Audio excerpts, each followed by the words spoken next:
There is something deeply unsettling happening right now that the headlines are not fully capturing, and if you are watching the news cycle today, you are seeing fragments of a much larger story being deliberately handed to you out of sequence. The United States has launched strikes against Iranian targets following what officials are describing as an Iranian-backed attack on a commercial vessel in the Gulf region. Simultaneously, Russian forces are pulling back from certain forward positions in Ukraine. On the surface, these two events look unrelated, but they are not. They are chapters of the same book, and today I want to read that book with you from the beginning, because what is being framed as reactive military response is actually the visible edge of a strategic realignment that has been months, perhaps years in the making. And here is the critical realization I want you to hold on to as we go deeper. The retreat and the strike are not opposites. They are synchronized movements on the same chessboard, and by the end of this conversation, you will understand exactly whose hand is moving both pieces. Let us start with what we actually know, stripped of the editorial framing. The strike on the vessel in the Gulf was attributed, with the usual levels of confidence that Washington tends to project when it needs public legitimacy quickly, to Iranian-backed forces. The United States military responded with what officials described as precision strikes on Iranian-linked infrastructure and command nodes. The language was calibrated, not a declaration of war, not an act of aggression, but a response, a measured response. Pay attention to that word, because it does a great deal of political work. When power wants to act without triggering the full weight of international legal scrutiny, it reaches for the language of proportion and reaction. It wants you to feel that this was reluctant, that this was forced, that the moral agency here rests entirely with the other side. But power that is truly reactive does not have strike packages pre-approved and delivery systems already positioned. That takes weeks of preparation. What you are witnessing is not a reaction, it is an execution. Now, to understand why this moment matters, we have to look at the broader Persian Gulf architecture and what has been quietly shifting beneath it over the past 18 months. Iran has been under enormous pressure, economic, diplomatic, and military.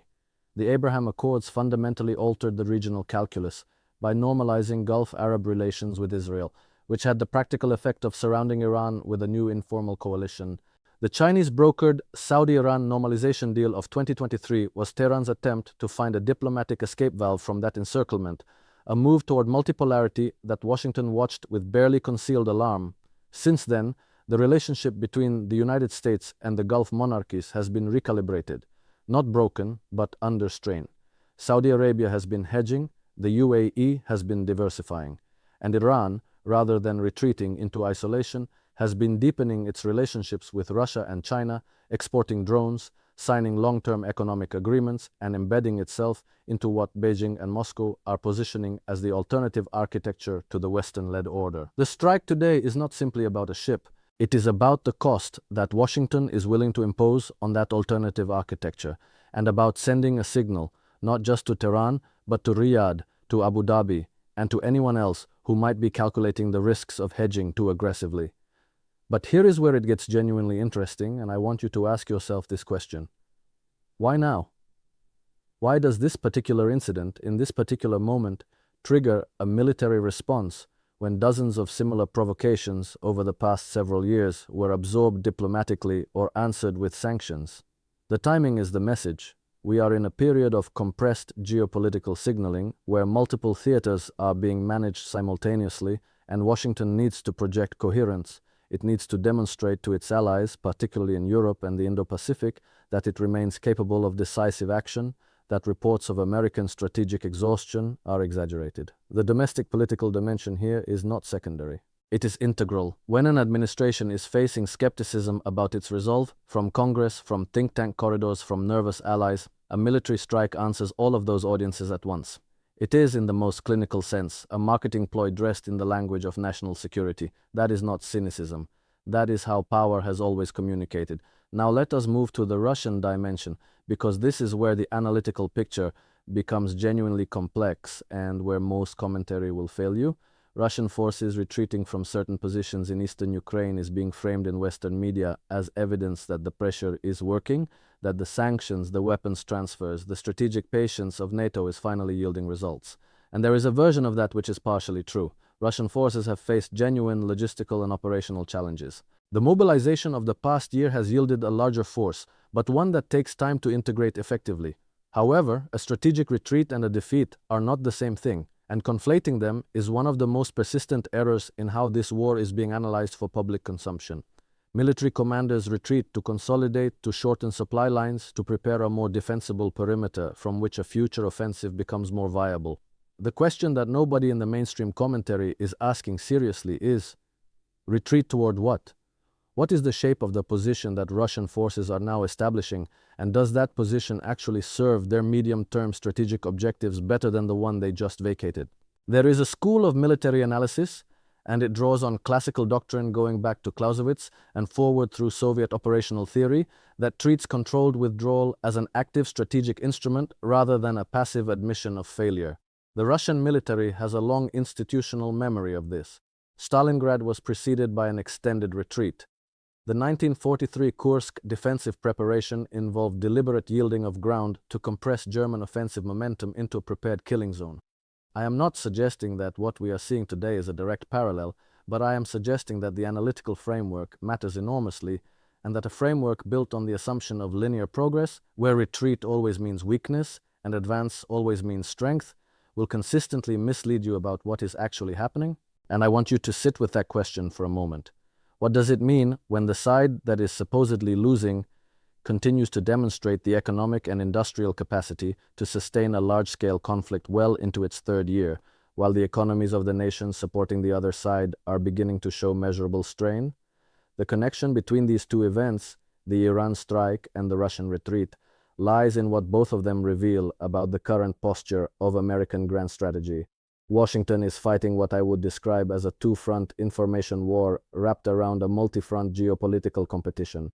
The Iran strike is designed to shore up deterrence credibility in the Middle East. The framing of the Russian retreat as evidence of Ukrainian success is designed to shore up political will in Europe. Both narratives serve the same master narrative, which is that the rules-based international order led by the United States remains functional, remains enforceable, and remains the only viable framework for global stability. That master narrative is under more pressure today than it has been at any point since the end of the Cold War. And it is under that pressure precisely because the nations that were supposed to be integrated into it, Russia, China, Iran, increasingly parts of the global south, have decided through a complex mixture of grievance, calculation, and genuine ideological difference that they are no longer willing to operate within its constraints. To understand why this matters at the deepest level, we have to look at the monetary and economic architecture that underlies all of this. Because wars, as any serious historian will tell you, are expensive. And the manner in which they are financed tells you far more about their real strategic purpose than the official justifications ever will.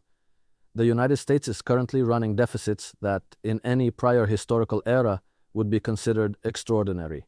The Federal Reserve has spent the past several years managing the most complex monetary tightening cycle in decades, trying to contain inflation while simultaneously keeping the cost of government borrowing from becoming unmanageable. The dollar's role as the global reserve currency has been the great enabler of this. It has allowed Washington to export a portion of its inflationary pressure, to borrow at rates that would be unavailable to any other sovereign, and to fund a foreign policy ambition that its underlying economic fundamentals, in a world of honest accounting, simply could not support. The de-dollarization movement, the quiet, incremental but accelerating effort by the BRICS nations and their expanding orbit to conduct trade in non-dollar currencies, to settle in yuan or rupees or through bilateral barter arrangements, is not just an economic story. It is a direct challenge to the financial foundation of American strategic power. And when you understand that, the military responses in the Gulf, the weapons transfers to Ukraine, the Indo-Pacific, posturing around Taiwan,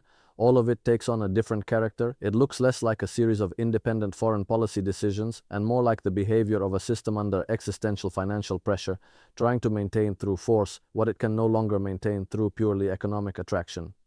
I want to plant a question here that I will come back to. What happens to the internal social contract of the United States when the financial model that has subsidized that contract begins to genuinely fracture? Because that is the real consequence that is not being discussed in any of the coverage you are watching today, and it is the one that matters most to the people who are actually watching this channel. Let us come back now to Iran specifically, because Iran is in many ways the most misunderstood major player in this entire geopolitical story. Western media has spent decades building an image of Iran as a revolutionary, irrational, theocratically driven state that acts against its own interests out of ideological fervor. And there is a surface plausibility to that image if you only engage with the most dramatic moments in the relationship. The hostage crisis, the rhetoric about Israel, the nuclear program presented as a kind of apocalyptic ambition. But if you look at Iranian strategic behavior over the long arc, and I mean seriously look at it, with the same analytical discipline you would apply to any major power, what you find is a government that is extraordinarily calculating, that has demonstrated a consistent capacity to absorb enormous pressure without breaking, that has built a network of regional influence through patient investment in proxies and partnerships over 30 years, and that has survived every prediction of its imminent collapse. That is not the behavior of an irrational actor. That is the behavior of a state that has a coherent strategic culture and a long-time horizon. The strikes today will hurt Iran at the operational level. They will not change Iran's strategic direction, because that direction is not driven by a calculation of short-term cost-benefit that a military strike can alter. It is driven by a much deeper reading of history, identity, and national survival. The response from Tehran will be calibrated, as it always is. It will not be a direct, symmetrical military reply that would justify full escalation. It will be asymmetric, through proxies, through economic disruption, through the intensification of pressure on American assets in the region, through channels that maintain a degree of deniability. And Washington, which knows this, will respond to that asymmetric pressure with further escalation of the economic and political kind. This is the cycle. It is not new. What is new is the context in which it is playing out, a context in which Iran has Russia as a genuine strategic partner, has China as an economic anchor, and has a regional position that is fundamentally stronger than it was a decade ago, despite everything that has been done to weaken it. And now let us bring it back to you, the person watching this. I want you to ask yourself a genuinely difficult question, not a rhetorical one, but one that I think deserves serious reflection. When you look at the cost of these entanglements, the financial cost, the human cost, the opportunity cost of what America could be doing with those resources domestically, does the strategic return justify it? And if your answer is that it depends on what the goal actually is, then you are already thinking at the right level, because the stated goals and the operational goals of American foreign policy have not been the same thing for a very long time. The stated goal is stability, democracy, freedom of navigation, the defense of the rules-based order. The operational goal, the one that actually drives the decision-making at the level where decisions are made, is the preservation of the dollar-denominated financial architecture and the network of economic and political dependencies that allow Washington to extract value from the global system at a rate that its domestic productive capacity alone could not justify. This is not a conspiracy theory. It is a structural analysis. It is the kind of analysis that is available to anyone who is willing to look at the incentive structures rather than the press releases. And when you look at it through that lens, the Iran strike is not a response to a ship attack. It is a maintenance operation on a system that is under increasing stress. The Russian retreat is not a victory for the rules-based order. It is a repositioning by a party that has calculated that the long game favors patience over speed. The critical realization I promised you earlier is this: we are not watching a world in which one side is winning and one side is losing in any conventional sense. We are watching a world in which the existing order is being challenged at its foundations by a coalition of states that have very different interests, but a shared conclusion that the current architecture does not serve them. And the response to that challenge from the side that built and benefits from that architecture is increasingly desperate, increasingly expensive, and increasingly disconnected from the consent of the populations that are being asked to pay for it. The American public is not being asked whether these strikes are wise. They are not being asked whether the cost of sustaining this posture in the Gulf is worth what it returns. They are being told that the alternative, a world in which American military deterrence is seen to falter, is too dangerous to contemplate. That may be true, but the question of what we are actually deterring and in whose interest that deterrence operates is one that deserves a great deal more scrutiny than it is currently receiving. Where does this go from here? In the short term, expect the language to intensify. Expect Iran to signal through proxy channels that it retains escalatory options. Expect the diplomatic track, which exists and which both sides know exists, to operate quietly behind the public posturing. Expect Russia to use the moment to reinforce its own narrative about American militarism, to to use it in its communications with the global south as evidence that the Western-led order is destabilizing rather than stabilizing. Expect China to watch carefully to avoid being drawn into any direct statement that could be used against it diplomatically, while continuing the slow, steady expansion of its economic and institutional influence across the regions that Washington is alienating through the very aggression it believes demonstrates its indispensability. The chessboard is not what it appears to be on the front page. The pieces are not moving randomly, and the players who seem to be losing are sometimes the ones who have already decided that this particular game, played by these particular rules, is not the one they need to win. What they are doing, with considerable patience and with a strategic horizon that extends well beyond the next election cycle, is building the conditions for a different game. One where the rules, the currency, and the architecture of power are genuinely contested rather than assumed.